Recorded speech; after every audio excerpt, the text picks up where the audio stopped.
back with Mouse Clicks TV Rebooted, and I'm talking with Don Corbett, the Linux guy. Hey.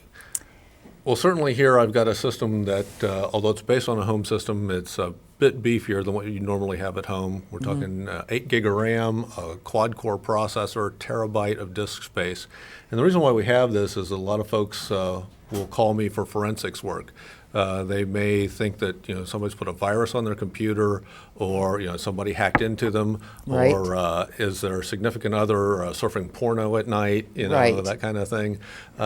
We can take these systems, I can then image them off to this system and do a little bit of research. So let me show you how that works, and this also is a good reason to look at why people should consider Linux.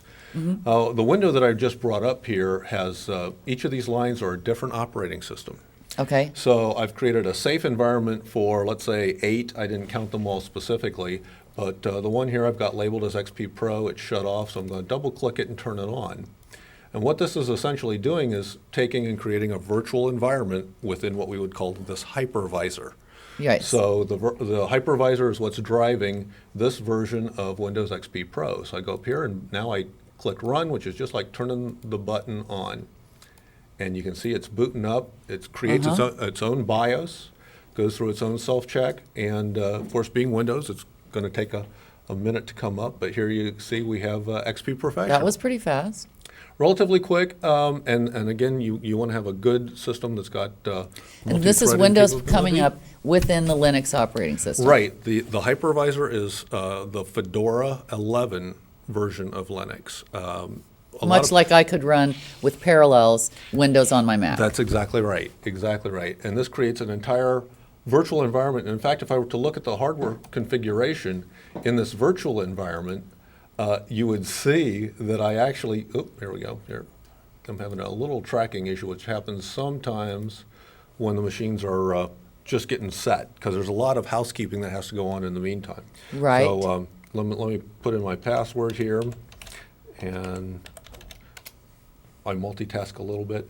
But yeah, the CPU here, now you'll notice the icons that I had, I had icons here for just a split second, and my icons went away. Yes. That's a good sign that no virus protection found. It had an old antivirus on it that had expired. And so we have malicious code that's gone in here, taken over, disabled that antivirus. Right. And now the first thing that it did to be malicious is wipe all my icons off my desktop. Oh. So And what virus is this? Do you know? Well, we have a whole slew of them. So what I'm going to do here is take a look, and it's running the check. I'm already up to 42 viruses that have been located. Ouch. Just within this amount of time. And so how did you get these viruses on Well, there? this particular one was imported, compliments of my father. Oh. He was searching for some video footage of the Korean War. Right. And a buddy of his had suggested that he look at this one site, but it wasn't really a reputable, well, it's not that it wasn't a reputable site, but it was a site that they didn't do their maintenance real well. Right. So people had put on footage that ended up getting malicious code in it, because Okay. a popular thing that people will do is they'll attack your system, they'll look for your file share programs, either video or music, and they'll virus those programs. So then when you go share them to other people, you are the one spreading the virus. Oh. And that's a type of a Trojan horse type of virus, but you've got malware, spyware, viruses, and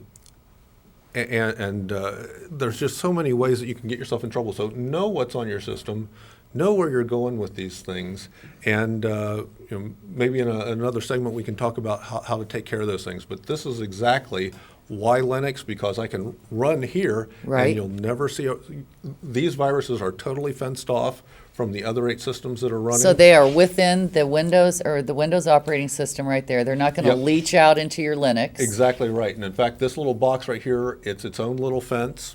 So when I pull up this next version of XP Pro,